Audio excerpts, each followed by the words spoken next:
O tema de hoje é as obras da carne. Como nós já começamos alguns dias atrás a falar das obras que a carne realiza na nossa vida e que vão nos afastar do reino de Deus. Eu quero hoje concluir as últimas 3 obras da carne para a gente falar daquilo que vai nos livrar disso, que é viver no Espírito.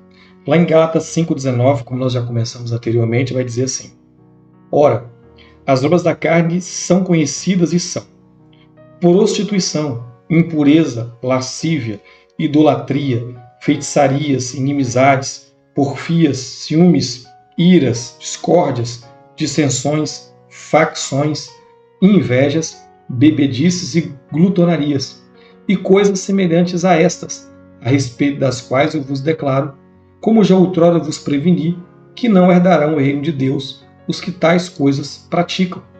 E as últimas obras da carne nós vamos falar são a inveja, bebedices, glutonarias, mas a correta seria orgias. No original em grego está a palavra orgias. Esse que nós vamos falar hoje. O que é inveja? Inveja é um sentimento complicado. Muitas pessoas imaginam assim: eu tenho uma inveja branca. Que inveja branca? Eu queria ter um carro como o carro de fulano. Eu queria ter uma casa como a casa de fulano.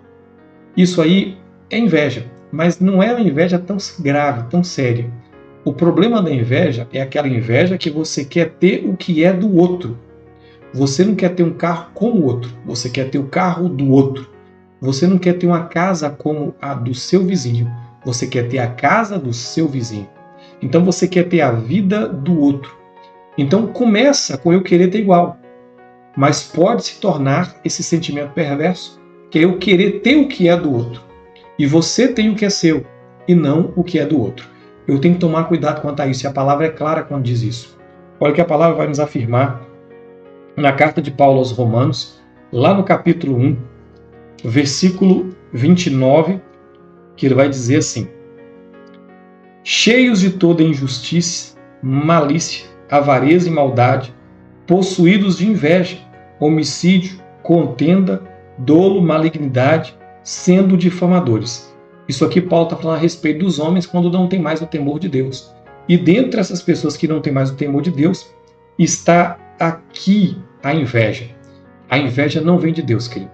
Olha o que diz lá em Provérbios, lá no capítulo 24, versículo 1, que vai dizer assim: não tenhas inveja dos homens malignos, nem queiras estar com ele.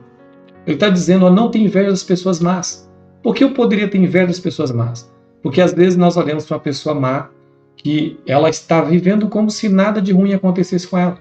E nós começamos a ter inveja. Nossa, eu queria que fosse igual, porque a pessoa parece que nada de ruim acontece com ela. Não tem inveja dessas pessoas. Porque quando vier a justiça de Deus, o juízo de Deus sobre ela, vai ser algo terrível.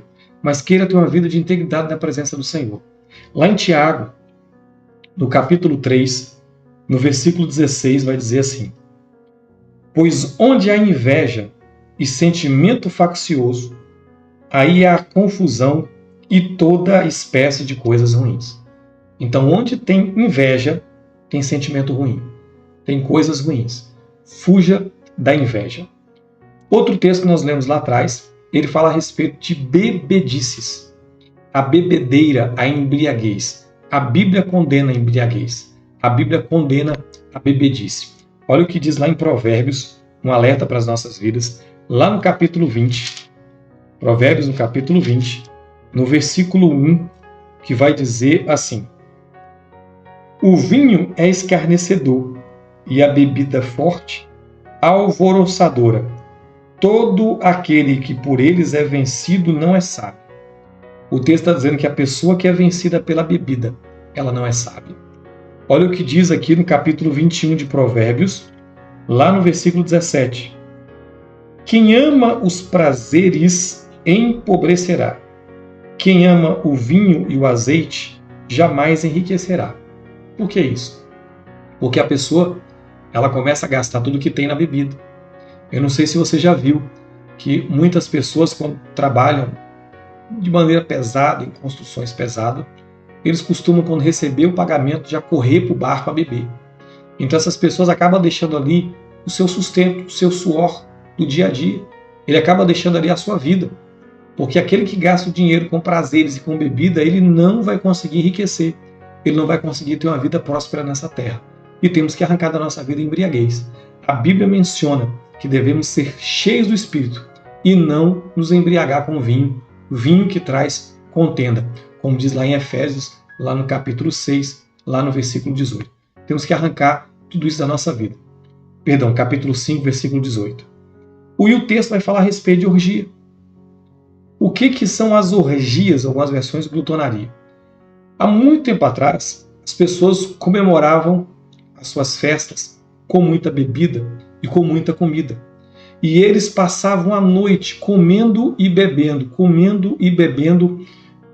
sem se preocupar. E era tamanha comilança que isso parecia mal aos olhos de Deus, porque enquanto alguns comiam demais, outros não tinham.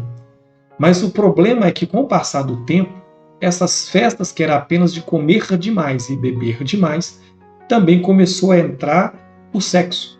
Então, as orgias agora, que havia apenas comida e bebida, começou a ter também sexo grupal entre pessoas. E a Bíblia é clara e nos ordena, devemos afastar nossa vida disso. Nós não devemos estar envolvidos com isso. Olha o que diz a palavra lá em Romanos, no capítulo 13. Romanos, no capítulo 13, lá no versículo 13. Romanos 13, 13, que vai dizer assim: andemos dignamente, como em pleno dia, não em orgias e bebedices, não em impudicícias e dissoluções, não em contendas e ciúmes. Eu não posso andar em orgias e bebedices, porque isso vai nos afastar de Deus. Primeira carta de Pedro, o apóstolo Pedro, na sua primeira carta, ele vai dizer assim, lá no capítulo 4, 1 Pedro, capítulo 4, versículo 3, que vai dizer assim: porque basta o tempo decorrido para terdes executado a vontade dos gentios, tendo andado em dissoluções, concupiscências, borracheiras, orgias, bebedices e em detestáveis idolatrias.